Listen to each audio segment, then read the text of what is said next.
I am deeply sorry about what has happened when we have seen an industrial scale breach of data that has gone into the public domain. As you now know, we quickly established a critical incident command structure which was led by Chris Todd, so that we can work flat out to get answers to the questions that are on everybody's lips, both within the organisation and beyond that. An early worst case scenario that we have been dealing with is that third parties would attempt to get this data to intimidate, corrupt or indeed cause harm to our officers and staff. We are now aware that dissident Republicans claim to be in possession of some of this information circulating on WhatsApp, and as we speak we are advising officers and staff about how to deal with that and any further risk that they face. Yeah, I think there's a few issues there. One of the things we have done is, under the leadership of another of our assistant chief constables, is establish a group to look at real-time concerns about threat and risk. We have had over 500 referrals to that service, which is real-time triaging the level of risk that we perceive officers to be facing, and then we're offering them that advice. We have not yet redeployed anybody, for example, from their home. We are taking steps this afternoon to reassess, in some cases, which I won't go to for operational reasons, whether we need to redeploy some specialist officers away from their usual place of work to a new location. Yeah. Well, firstly, in relation to the first question, this is a claim.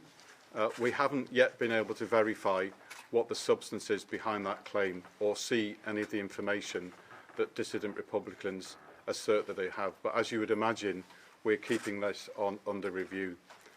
In relation to the broader question, I think we recognise that the data breach raises quite legitimate concerns, absolutely, for our own workforce. There is also a broader question of trust with the public, that data that you would expect to be held and guarded preciously has got into the public domain. And yes, we have to accept, for some people, that there is a breach of trust which is exploding out into various fora at the moment.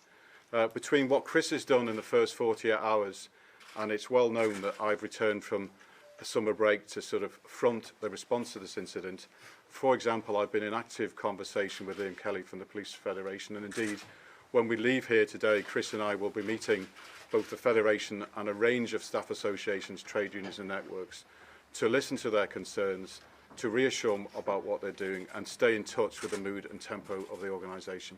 Okay. We're dealing with human consequences, we're dealing with reputational consequences, and at some point there may well be a financial hit in this, whether we have to update systems, we have to pay compensation, or indeed you're aware that the Information Commissioner themselves are investigating the breach and they have powers to impose fines, but we have not rehoused anybody at the moment. Yeah, we're not going into specific people for operational reasons, but we have assessed the whole list to see where people would feel themselves vulnerable or we would assess the vulnerable. So, for example, you can well imagine that if you take someone like me who is also on the list, I'm a sort of a well-known sort of civic figure and I have to sort of deal with that in the way that's appropriate.